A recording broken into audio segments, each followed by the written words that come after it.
Bilang mga Kristiyano, ang pagsamba o pagkakatipon ang itinuturing na isa sa mga pinakabanal na bagay ng relihiyon. Ang mga pagkakatipon sa pagsamba ay itinuturing natin bilang oras ng ating pagpuri, pasasalamat at pagsasalo-salo sa pag-aaral ng mga salita ng Diyos.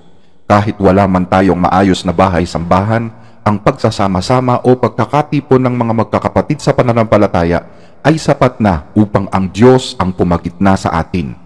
Ang sabi ng Panginoong Hesus sa Mateo 18:20, sapagkat kung saan nagkakatipon ang 2 o 3 sa aking pangalan, ay naroroon ako sa gitna nila. Dahil dito, mahigpit na ipinaalala ni Apostol Pablo sa kanyang ebanghelyo ang kahalagahan ng ating pagkakatipon. Ang sabi sa Hebreo 10:24, at tayo'y magkatinginan upang tayo'y mga udyok sa pag-iibigan at mabubuting gawa. Huwag nating pabayaan ang ating pagkakatipon na gaya ng ugali ng iba, kundi mag-aralan sa isa't isa at lalo na kung inyong namamalas na nalalapit na ang araw. Ngunit papaano kung ang pagkakatipon na dapat sana ay panahon upang sambahin at luwalhatiin ang Diyos ay nagamit upang maging entertainment o katatawanan sa mga dumalo? Ano kayang bunga ang hatid nito sa mga sumasampalataya? Pwede kayang makalugod sa Diyos ang isang pagkakatipong ganito ang ginagawa? Ito ang Crossroad Church sa Cincinnati, Ohio, isang interdenominational mega church na may tinatayang 34,000 attendees linggo-linggo at 6,000 mga taga-subaybay sa kanilang mga social media platform. Ayon sa pahayagang New York Times, itinuturing ng mga miyembro dito na ang Crossroad Church ay isang evangelical. So wag na nating patagalin. Panoorin natin ang isa sa mga pagkakatipon na isinasagawa ng Crossroad Church at tingnan kung ito ba ang pagkakatipong iniuutos sa Biblia.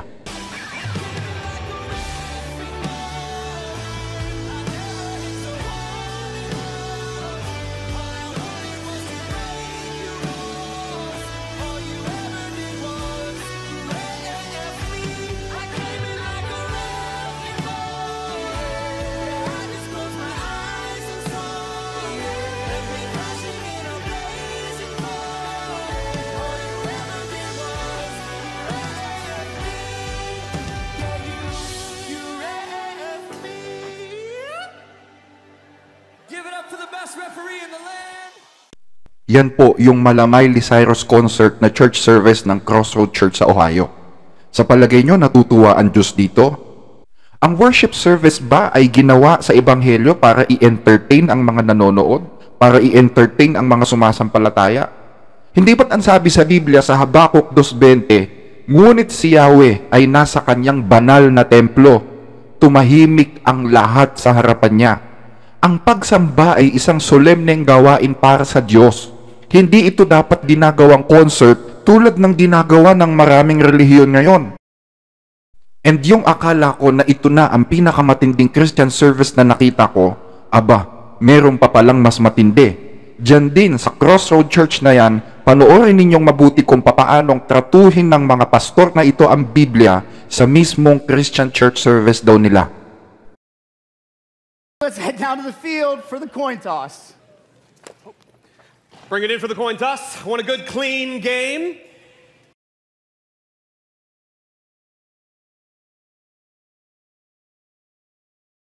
Brian, as home team, you will call the coin in the air. This is the coin. This side is heads. This side is No, this side is heads. This one is, we'll just call it when it lands. Call it in the air. Tails is what I be kicking.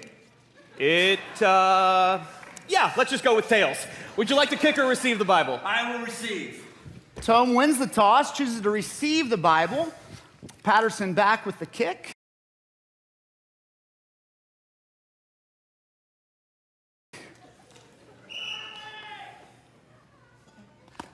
Oh my goodness! Whoa. Is that a touchback? Can you even get a touchback? First time in 18 years there's a touchback for the kickoff. The glitter shoes going to work. Yan po ay mga pastor, mga kababayan. So masisisi nyo ba ako kung nagsasalita ako laban sa mga pastor na nilalapastangan ng Biblia at ang mga nakasulat dito? Piruin mong sipain mo yung Biblia? Hindi mo lang pinaglaruan? Inadyakan mo pa. Para sa akin, ang makakagawa lang siguro nito yung mga may galit sa Diyos eh. Or if wala kang respeto o takot sa Diyos, biruin mong sipain mo yung Biblia. Ganyan kadarapal ang mga pastor sa panahon natin, mga kababayan. Kaya huwag kayong magtaka kung umaatake ako ng pastor. Ang sabi sa Ezekiel 34:2, anak ng tao, manghula ka laban sa mga pastor ng Israel. Manghula ka at iyong sabihin sa kanila sa mga pastor, ganito ang sabi ng Panginoong Diyos, sa aba ng mga pastor ng Israel na pinakakain ang kanilang sarili, hindi baga dapat pakainin ng mga pastor ang mga tupa? Pinababatikos ng Diyos yung mga pastor na sinungaling. Tapos sasabihin ng iba, hindi ka tunay na pastor kasi binabatikos mo yung mga pastor. Sabi lang nila yon para wag silang mabatikos, para hindi sila mabulgar. Tulad nito, mga pastor daw to, pero sa Diyos ba to? Sa Diyos ka, tapos paglalaroan mo Biblia, sisipain mo pa? Yung iba hindi nga pinaglalaroan ng Biblia, pero pinipilipit naman. Meron pa nga dyan, chinachap-chap ang Biblia eh. Tapos sasabihin, rightly dividing the scriptures daw. Siya namimili kung ano lang yung ituturo sa Biblia. Pag hindi pabor sa paniniwala niya, hindi daw dapat paniwalaan. Ang tawag ng Biblia dyan, mga pastor na magnanakaw. Kasi ninanakaw mo yung salita ng Diyos, ayaw mo ituro lahat eh. Pinipili mo lang kung anong gusto mo eh. O pakinggan ninyo sa Jeremias 23:30. Kaya't narito, ako'y laban sa mga propeta, sabi ng Panginoon, na ninanakaw ng bawat isa ang aking mga salita sa kanyang kapwa. Nakita nyo? Tandaan nyo, hindi porket tinatawag kang pastor, sa Diyos ka na. Hindi po. May mga pastor na aso. Alam nyo ba yon? Pakinggan ninyo dito sa Isaiah 56:11. Oo, ang mga aso ay matatakaw. Sila'y kailanman ay walang kabusugan. At ang mga ito ay mga pastor na hindi nakakaunawa. Sila'y nagsilikong lahat sa kanilang sariling daan mula sa lahat ng dako. Bawat isa ay sa kanyang pakinabang. Nakita nyo? So mga kababayan, mag-ingat kayo sa mga pastor ngayon.